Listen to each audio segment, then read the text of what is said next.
बिस्मिल्लाहिर्रहमानिर्रहीम। अस्सलाम वालेकुम नादरीन, आप यूट्यूब चैनल देख रहे हैं। मैं इमरान खान हूँ। लगातार पेट्रोलियम मसनूआत की कीमतें बढ़ रही हैं, तो सबसे पहले वहीं से आगाज़ कर लेते हैं। मुझे ऐसा लगता था 2 रुपये बढ़ाएंगे, 1 रुपये बढ़ाएंगे रोज़ाना की बुनियाद पे, और उससे ये बयानियाँ कायम करेंगे जनाब 1 रुपये बढ़ी है, 2 रुपये बढ़ी है, तो लोग एहतजाज नहीं करेंगे, लोग शोर नहीं बचाएंगे। लेकिन बदकिस्मती ये है कि जितनी कीमत महीनों के बाद बढ़ा करती थी वो रोज़ाना बढ़ना शुरू हो गई है। यानी इस वक्त की जो सिचुएशन है वो मैं आपके सामने अगर रखूं कि जो पेट्रोलियम मसनूआत के साथ हुआ गुज़िश्ता चंद दिनों में, ये 4 दिनों की कहानी है, इससे लंबी नहीं है। यहां जो डीजल की कीमत बढ़ी है वो 57 रुपए है 4 दिनों में, और जो पेट्रोल की कीमत बढ़ी है वो 22 रुपए है। यानी आप ये समझ लें कि 5 रुपए के करीब ये रोजाना पेट्रोल की कीमत बढ़ा देते हैं। ऑलमोस्ट एवरेज 4-5 रुपए रोजाना ये कीमत बढ़ा देते हैं पेट्रोल की, जबकि जो डीजल की कीमत रोजाना बढ़ा देते हैं वो 10 रुपए से भी ज्यादा 11-12 रुपए बढ़ा देते हैं। तो इतनी तेजी से ये पेट्रोलियम मसनूआत की कीमतें बढ़ा रहे हैं। आलमी मंडी में जो तेल की कीमतें हैं वो इतनी तेजी से नहीं बढ़ रही जितनी तेजी से पाकिस्तान में बढ़ रही हैं। और एक बात याद रखिएगा कि आलमी मंडी में जब तेल की कीमत बढ़ती है ना, तो उसके असरात किसी भी मुल्क में 1.5 महीने 2 महीने के बाद आते हैं। लोगों को जो तेल आप दे रहे हैं वो तो आपने आज से 2 माह पहले खरीदा था, और तब तो तेल बहुत सस्ता था, तो फिर आप लोगों को इतना महंगा तेल क्यों दे रहे हैं? यानी ऐसा तो नहीं होता ना कि सऊदी अरब से डायरेक्ट एक नलका लगा हुआ है पाकिस्तान में, जैसे ही वहां पे कीमत बढ़ेगी तो हमारे पेट्रोल पंप के ऊपर पेट्रोल अचानक से महंगा हो जाएगा। ऐसा तो नहीं होता। तो जब कीमतों के बढ़ाने का इंपैक्ट आता है तो ये फौरी तौर पे बढ़ा देते, जब कम करने का आता है तो ये बहुत स्लो 1.5-2 महीने इंतजार करके कम करते हैं, वहां पे कम नहीं करते। एक्चुअली ये अवाम की जेब से माफियात और हुकूमत मिलकर पैसा नचोड़ रहे हैं, और इन्होंने इसको एक तरीका वारदात बना लिया है कि लोगों को लूटो।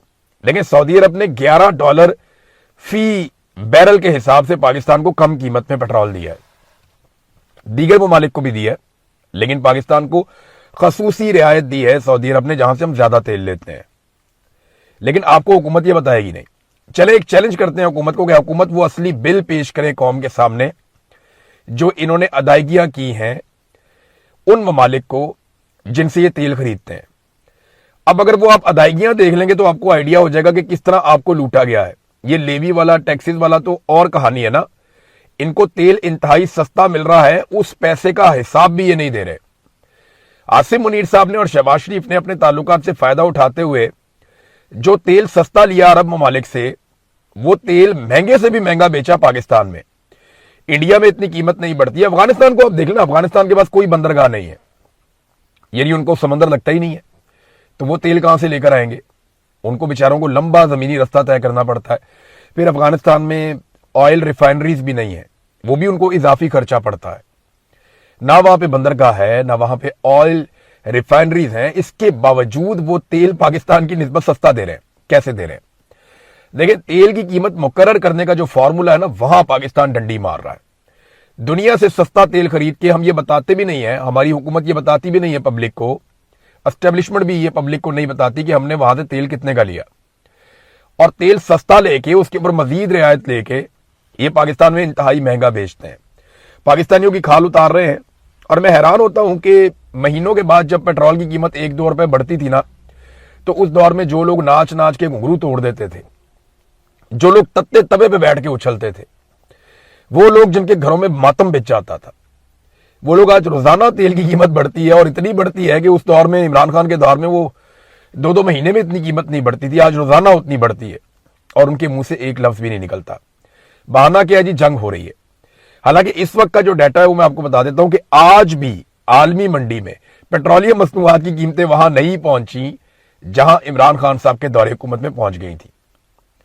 यानी इमरान खान उस वक्त भी आज से महंगा पेट्रोल खरीदकर 150 रुपए लीटर में पाकिस्तानियों को दे रहा था। और आज कीमत क्या है ये देख लीजिए आप। मैं आपके सामने रख देता हूं कीमत। जो पेट्रोल है उसकी कीमत है 331 रुपए से जायद, जबकि डीजल है उसकी कीमत है लगभग 379 रुपए। ये जनाब किया गया है इमरान खान साहब को निकालने के बाद। इसका शुक्रिया आपने अदा करना है जनरल बाजवा का और जनरल आसिम मुनीर का। जनरल बाजवा ने इमरान खान को निकालने के लिए ऑपरेशन किया और मकसद यह था कि जनरल बाजवा को एक एक्सटेंशन मिल जाए। तो जनरल बाजवा नाकाम हो गए। फिर ये जो मौजूदा नकारा निजाम है इसको इंस्टॉल किया जनरल आसिम मुनीर ने। और इमरान खान को जो पब्लिक ने वोट देकर मुंतखब किया उनका रास्ता रोक लिया। तो दोनों बराबर के जिम्मेदार हैं और इन दोनों की जिम्मेदारी है, ये हुक्मरान जो भी करेंगे इसकी जिम्मेदारी आसिम मुनीर साहब पे जरूर आएगी, वो इससे बरी जिम्मा नहीं हो सकते। इंडिया में नाज़रीन नरेंद्र मोदी को खुद पैगाम जारी करना पड़ गया, सलमान खान से पैगाम जारी करवाया। इंडिया का बहुत बड़ा एक्टर है सलमान खान, आप लोग सब उसको जानते होंगे, तो सलमान खान से भी उन्होंने बयान जारी करवाया। नरेंद्र मोदी ने खुद भी बयान जारी किया।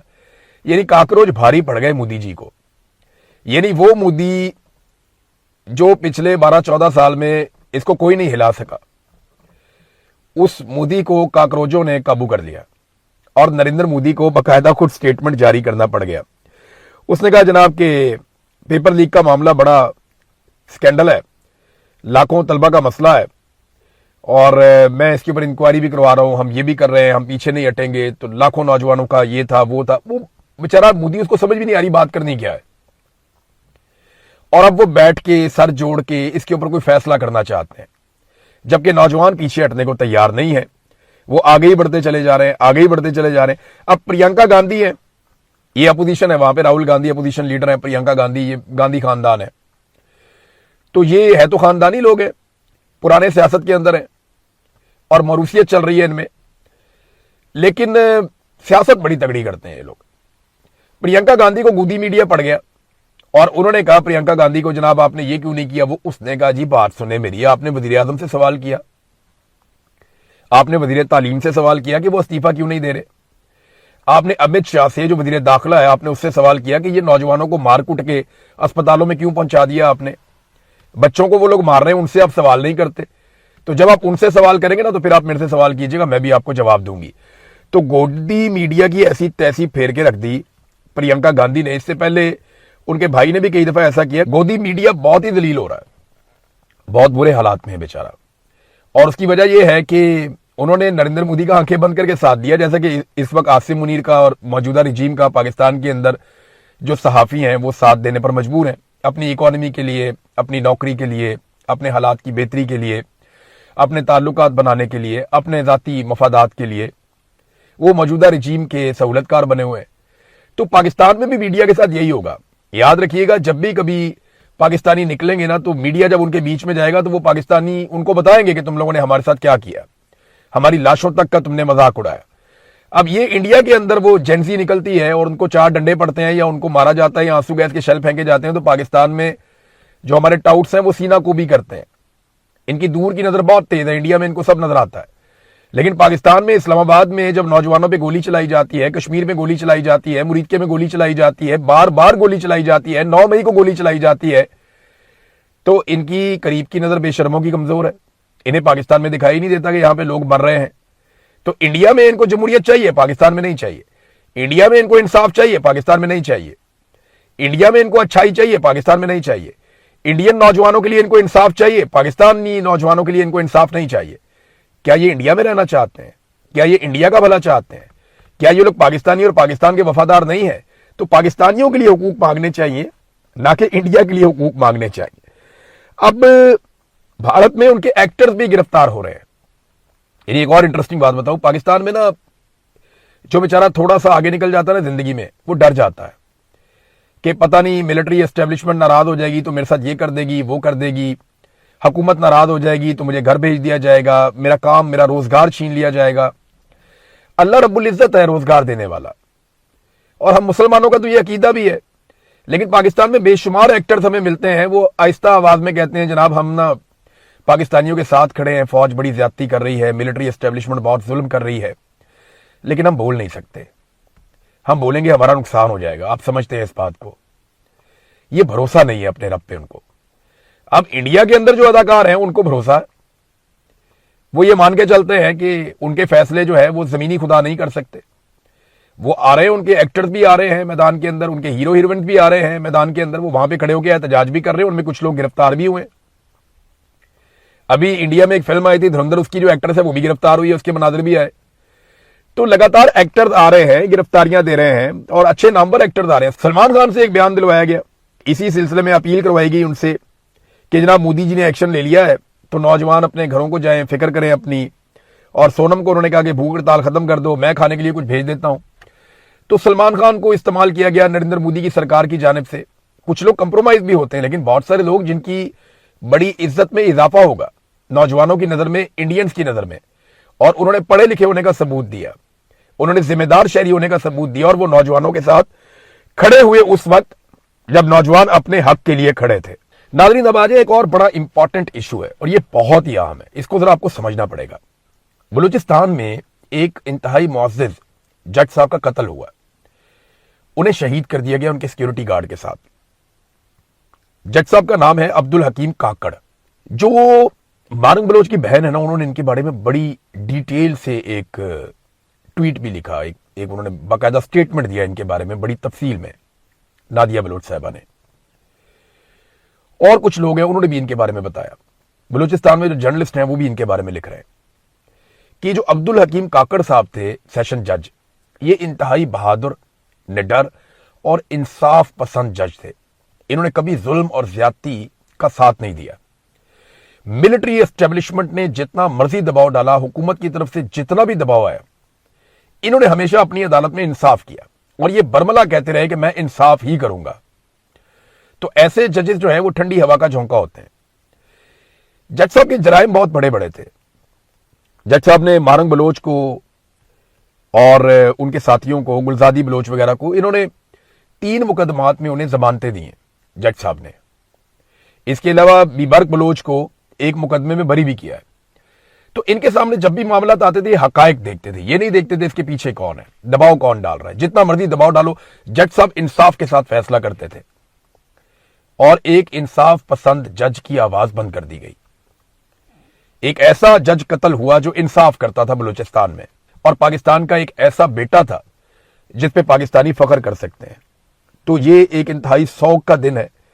बलूचिस्तान की अदलिया को इस पे एक्शन लेना चाहिए, इस पे नोटिस लेना चाहिए, इस पे तमाम बलूचिस्तान के वकला को आवाज उठानी चाहिए।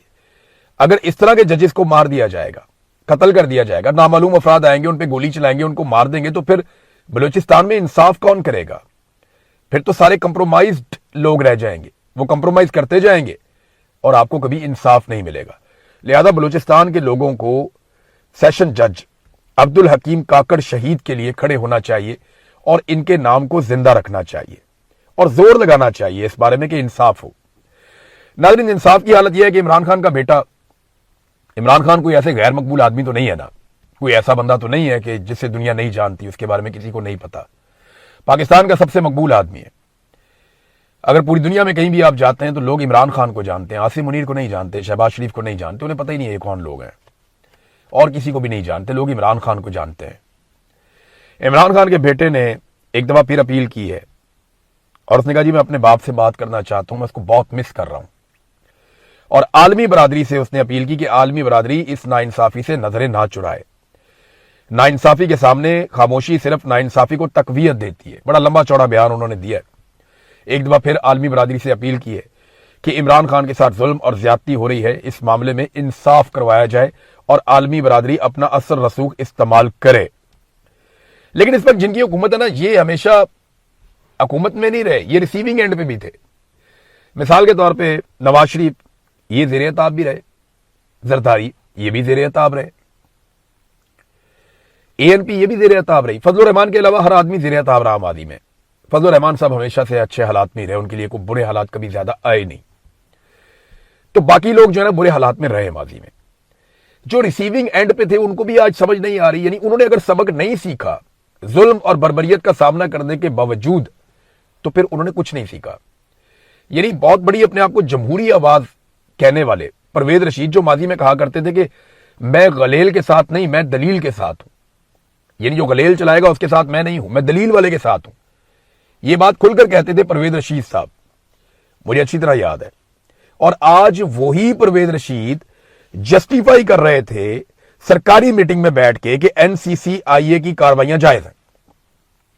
वहां पर उन्होंने जस्टिफाई कर दिया, उन्होंने कहा ठीक है इनकी कार्रवाइयां जायज है।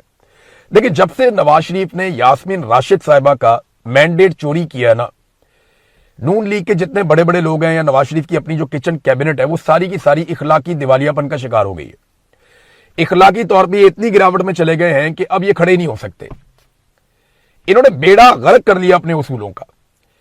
इन्होंने अपने अपने जमीर को कत्ल कर दिया, क्योंकि वो इतनी बड़ी डकैती है जो नवाज शरीफ ने मारी है यास्मीन राशिद साहिबा की सीट के ऊपर, और जिस अंदाज में वो डकैती मारी गई है, नवाज शरीफ अगर अपने आप को शीशे में देखें तो उन्हें शर्म आनी चाहिए।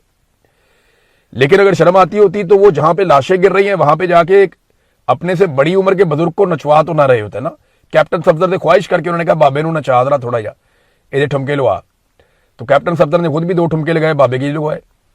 भाई अगर अपनी मर्जी से बाबा जी नाच रहे हैं बड़ी अच्छी बात है, स्टेज पे बुला के आप उसको नचवा रहे हैं सिर्फ इसलिए कि आप ये चाहते हैं एक अच्छी सी वीडियो बन जाए, और बंदे आप सारे इकट्ठे करके लेके गए हैं पंजाब से।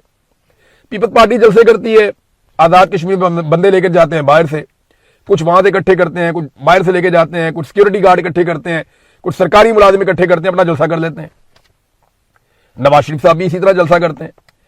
अब सरकारी वसाइल ये इस्तेमाल करते हैं, इसके बावजूद इनके जलसे जितने इन्होंने अभी तक पब्लिक के प्रोग्राम किए ना, उन सारे लोगों को भी इकट्ठा कर लेना और उसको आप 10 से मल्टीप्लाई कर ले, इतने बंदे तो रावलाकोट में रोजाना आके बैठ जाते हैं, रोजाना आके उतने बंदे बैठ जाते हैं। आजाद कश्मीर की अवाम इन्हें मुस्तरद कर चुकी है, रोजाना की बुनियाद पे मुस्तरद कर चुकी है।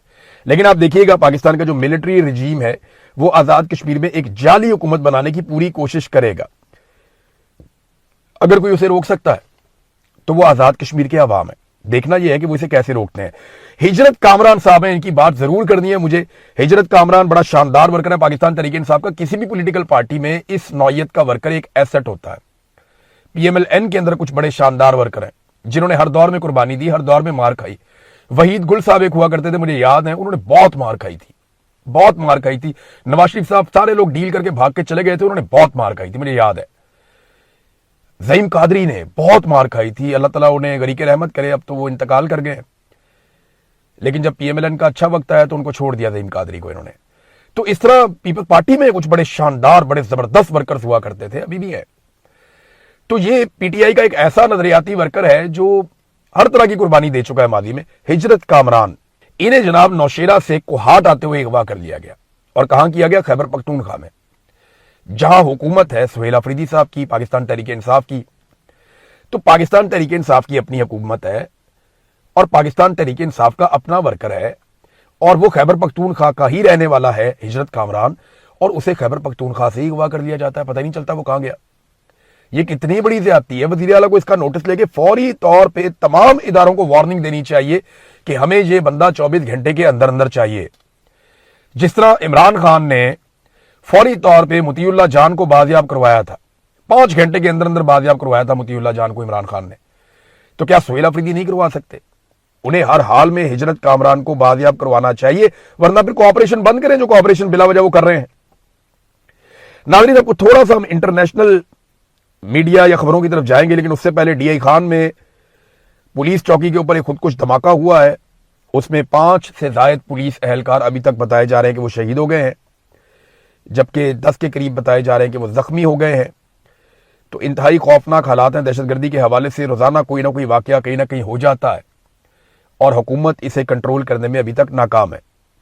अब आ जाए आखिरी खबर की तरफ कि अमरीकी तर्जुमान ने भी ये कह दिया है, व्हाइट हाउस की जो बात डोनाल्ड ट्रंप ने कही थी कि सऊदी अरब को अब्राहम अकॉर्ड पे दस्तखत करने पड़ेंगे, जबकि जो असल मुआहदा हुआ था ना पिछले साल जब ये बातचीत शुरू हुई थी, अक्टूबर 2025 में गालिबन ये मामला शुरू हुआ था। अमेरिका